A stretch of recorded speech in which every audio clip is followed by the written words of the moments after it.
home buyers, what tax implications should they be aware of and what opportunities are out there?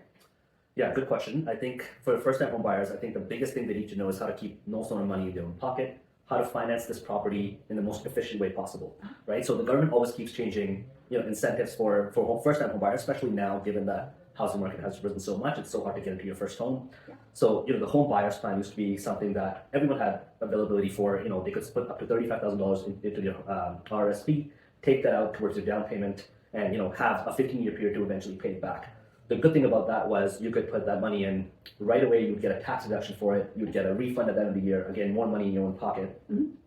And that limit changed from $35,000 to $60,000. Okay. So that was a huge change for a lot of the first-time home buyers. The first couple of years while you're earning some income, trying to put as much as you can by saving it and putting it back into the RRSP.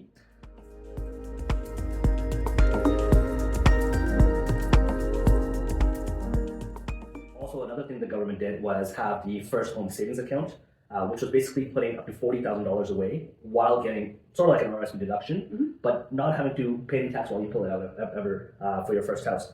So you could put up to $8,000 every single year, and that was also very helpful. So, combined with the home buyer's plan and the first home savings account, you almost have $100,000 that you can get a deduction and a tax reimbursement for, and then put that towards your first house. So those are two big things that I always tell first-time home buyers to watch out for as they're starting to save up for the first home.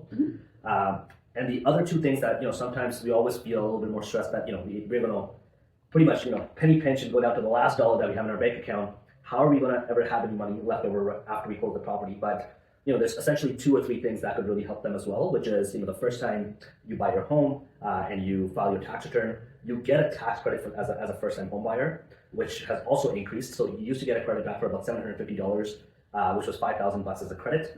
That changed to $10,000, so you get about $1,500 back when you first file your first tax return after you buy your home. Also, your land transfer tax. So you get a rebate for it for the first time you buy a house, which is up to $5,000. That can also be very helpful towards buying a home. And then lastly, just depends on the type of home you're buying. But if you're buying a brand new build, you do get a housing rebate. Okay. So you do get to pay a little bit less for that house or get that money back if you're buying it from a builder or if it's a brand new house.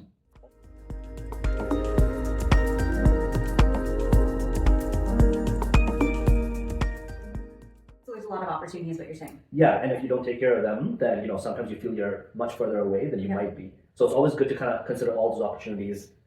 I always say speaking to an accountant is important because they'll be aware of the situations that are going on, and that's why I feel like if you take care of everything that's available to you, you'll probably end up being in a much better position than you think you are.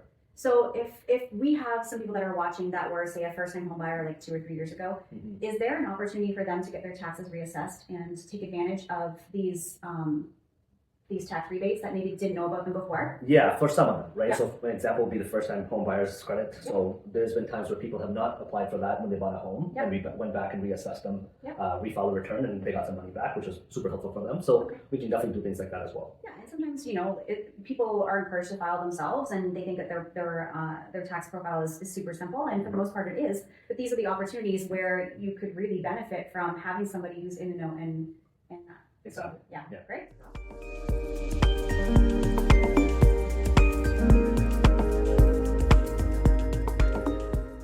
As we were talking about first-time home buyers, my question to you would be, how do you treat your first-time home buyer differently? What kind of advice do you give them, and what should they know as they're approaching a real estate agent? Yeah, absolutely. I mean, it's interesting because we talk about first-time home buyers, but sometimes also, if you haven't bought in a long time, the industry can change so much that it almost feels like you're buying for the first time once again.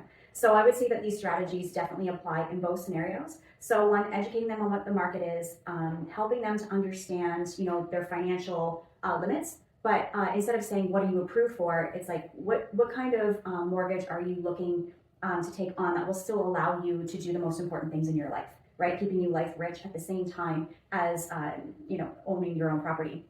Some of the other things that I find is really super helpful is breaking down the components of buying a home into more manageable pieces. There's a lot of details. I mean, sometimes things can move very quickly and it just happens, but if I am able to, I will, have a meet and greet and really get to know who they are and how they operate and how they like to communicate and, is there any special requirements or circumstances that I need to keep in mind when we're looking for our home.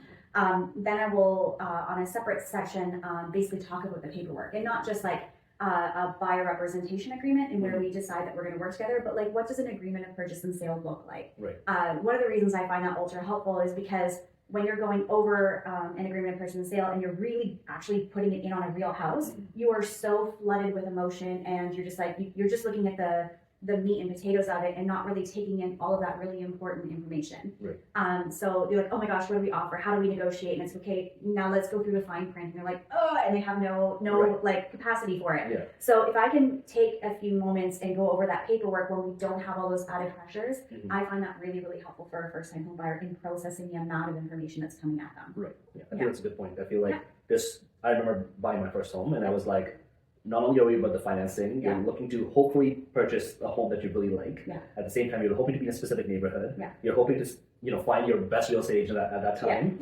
And you don't know about any of those things at that time, right? No. Like you think you have an idea, but you really don't because they always say until you kind of hear what the market's like, you can only assume, right? So and that's the other thing too is I really go through the financing component.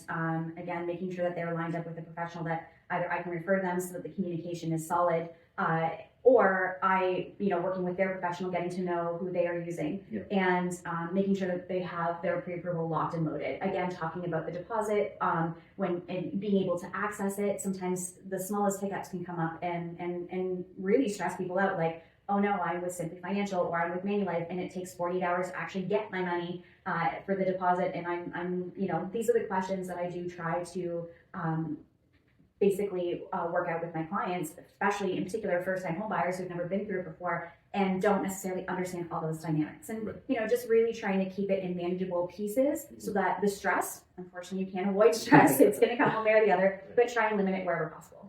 Awesome.